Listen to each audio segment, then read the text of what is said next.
প্রিয় ভাইরা, আল্লাহর অশেষ রহমতে আল্লাহ তাআলা আমাদেরকে এখানে সুস্থ শরীরে উপস্থিত হওয়ার তৌফিক দান করেছেন। সকলে বলি আলহামদুলিল্লাহ, আলহামদুলিল্লাহ, আলহামদুলিল্লাহ, আলহামদুলিল্লাহ। আমরা সবাই 5 ওয়াক্ত নামাজ আদায় করি। আল্লাহ তাআলা অবশ্যই আমাদেরকে এর উত্তম প্রতিদান দান করবেন। তবে এই নামাজ আদায় করার পাশাপাশি আমরা এমন কিছু অন্যায় কাজ করি যার কারণে আমাদেরকে জাহান্নামে জ্বলতে হতে পারে।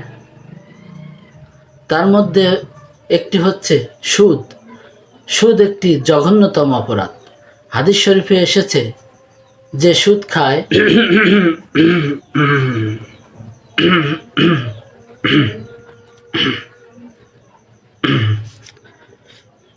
হ্যাঁ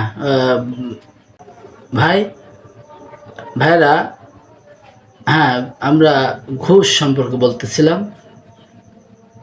ঘুষ একটি বড় অপরাধ। হাদিস শরীফে আছে, যে ঘুষ খায়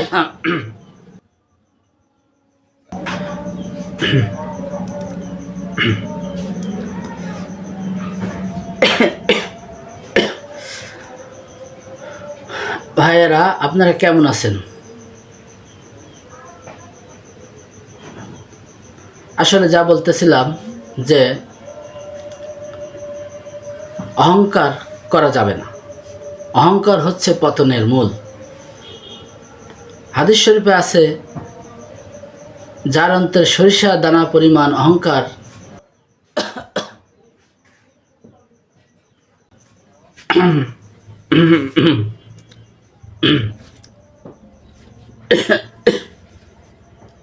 লা ইলাহা ইল্লাল্লাহ, লা ইলাহা ইল্লাল্লাহ, লা ইলাহা ইল্লাল্লাহ।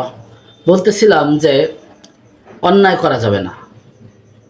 অন্যায়ভাবে কারো সম্পত্তি আত্মসাৎ করা যাবে না। বোনের সম্পত্তি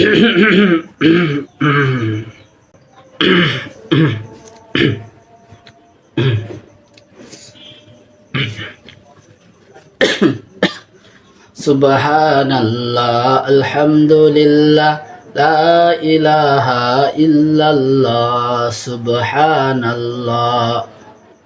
হ্যাঁ, আমরা তো প্রতিদিন কোরআন ও হাদিসের আলোচনা শুনি। আজকে আমরা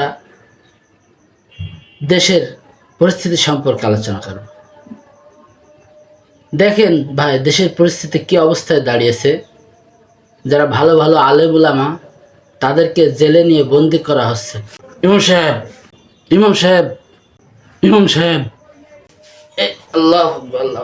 হ্যাঁ, পাপ যাই করেন কোনো সমস্যা নেই। ইমান যার আছে সে একদিন না একদিন জান্নাতে যাবে। আমার সময় শেষ, আমার কথাও শেষ। সুন্নতের সময় হয়ে গেছে। যার সুন্নত পড়েননি তারা সুন্নত পড়ে নেন।